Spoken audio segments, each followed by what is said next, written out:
ese país, Nacho. Y es que hay que decir que hay una caravana que tenía previsto salir el día de ayer domingo, finalmente partirá esta tarde, el día de hoy lunes, desde esa zona y hacia la frontera con Estados Unidos. Sus organizadores están estimando que son entre 1,000-1,500 personas, más o menos las que forman parte de esta caravana, la mayoría procedentes de Centro y de Sudamérica.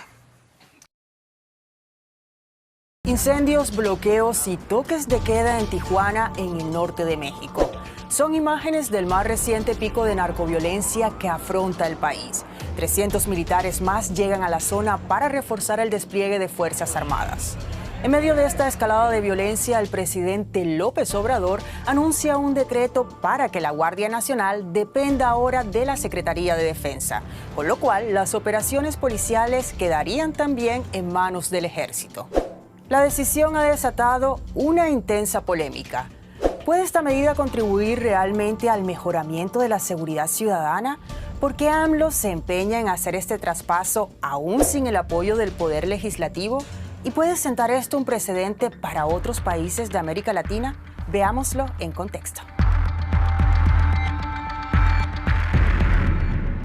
La situación de seguridad de México es crítica desde mucho antes de la llegada de Andrés Manuel López Obrador al poder. En 2021 se registraron más de 33.300 homicidios dolosos y las escenas de terror en las calles acaparan constantemente los titulares. AMLO prometió que su gobierno se centraría en las causas de la violencia, que su estrategia de seguridad tendría un enfoque social y ha utilizado varias veces la noción de que el problema se resuelve con abrazos y no balazos. Según el presidente, esa estrategia ha comenzado a dar resultados, con una disminución de más del 10% en los homicidios entre 2019 y 2022. La Guardia Nacional es una institución de seguridad que fue creada por AMLO por decreto en 2019. La idea era que este nuevo cuerpo policial reemplazara a la difunta Policía Federal, debido a los escándalos de corrupción en los gobiernos anteriores con dicha institución. Inicialmente, López Obrador la planteó como un cuerpo militar, pero tras la polémica que desató esa propuesta, finalmente quedó definida en la Constitución como una institución de carácter civil. En realidad, desde un inicio se buscó que fuera una fuerza civil y había, digamos, muchas voces desde sociedad civil que buscaban precisamente eso, que tuviera controles civiles, que no fueran fuerzas armadas que estuvieran en las calles. Sin embargo, desde su creación, la Guardia Nacional se caracterizó por una enorme dependencia de la Secretaría de la Defensa Nacional, o SEDENA, la entidad que regula las fuerzas militares. Todas las plazas se dieron y se crearon dentro de la Secretaría de la Defensa Nacional. El equipamiento de la Guardia Nacional lo aportó la SEDENA. Los mandos operativos quedaron dentro de la SEDENA, que es el cuerpo militar que tenemos en México, y también los cuarteles fueron construidos y dados a nombre de la SEDENA. O sea que a pesar de ser una entidad civil sobre el papel, la Guardia Nacional ha operado como una fuerza de facto militar. Pasarla al control de la Secretaría de la Defensa parece ser una mera formalidad. Con el anuncio reciente de la administración de López Obrador de integrarla a la Secretaría de la Defensa Nacional, queda claro que, digamos, la intención nunca fue realmente que fuera una fuerza civil, sino que va a ser parte del ejército. ¿Pero es necesario que fuerzas del orden público sean controladas por los militares?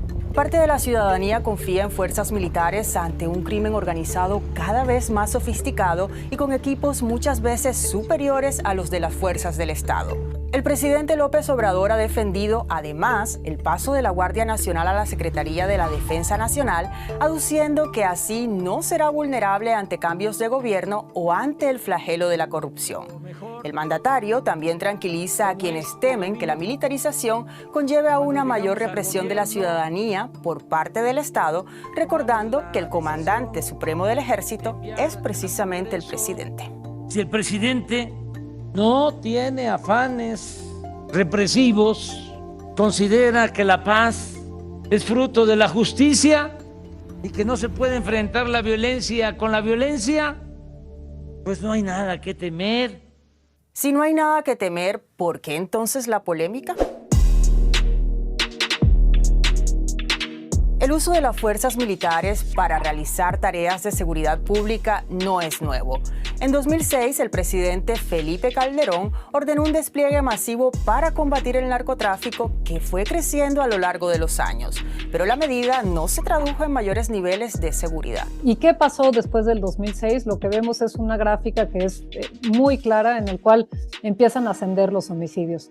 La militarización de la seguridad pública en México lo que ha llevado es a mayores y peores problemas de seguridad en el país. Entonces, se trata de una estrategia que no funciona, no hay un solo dato, no hay un solo estudio que muestre que esta es una estrategia que está funcionando o que ha funcionado. Las críticas al uso de las fuerzas militares se centran en que su capacitación es para tareas muy distintas a la de resguardar el orden público y que no tienen que rendir cuentas ante las autoridades civiles como lo hacen las fuerzas policiales, dando así lugar a operativos más violentos. También hay crecientes denuncias de violencia contra las mujeres, que aumentan cuando en los operativos hay intervención de las fuerzas militares. Hay más letalidad cuando las tenemos involucradas en ese tipo de funciones, es decir, hay más personas que mueren en enfrentamientos, hay más derechos humanos que se violan, y esto tiene que ver sin duda porque no son fuerzas nuevamente que estén entrenadas para proveer seguridad en las calles en el día a día. Pero a pesar de las críticas, el presidente López Obrador está empeñado en subordinar la Guardia Nacional a la Secretaría de Defensa. Anunció que lo hará aún sin la aprobación del Poder Legislativo y por decreto si es necesario, desatando también preocupación por un posible irrespeto del orden constitucional. Es muy preocupante, primero, porque tenemos a un presidente que está dispuesto a violar la Constitución, pero además que está dispuesto a ordenarle a los militares abiertamente que incumplan con la Constitución. México avanza en la militarización de sus fuerzas del orden público, otorgándoles cada vez más tareas e incluso la posibilidad de generar sus propios ingresos. Y países como El Salvador y Ecuador están siguiendo el ejemplo. Nayib Bukele extendió ya por quinta vez el estado de excepción vigente desde marzo, militarizando sus calles ante un repunte de la violencia.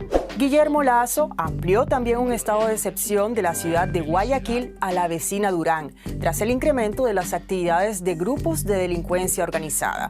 La medida permite la conformación de una fuerza especial integrada por policías y militares. Pero al mismo tiempo, otros países están abogando más bien por la desmilitarización de las fuerzas policiales, precisamente tras fuertes denuncias de escaladas de violencia y abusos. En Colombia, Gustavo Petro acaba de nombrar a un civil ajeno al ejército como ministro de Defensa, y no es el único. En Chile tenemos otro ejemplo, con la llegada de Boric. También lo que estamos viendo son esfuerzos por desmilitarizar a las fuerzas de seguridad pública.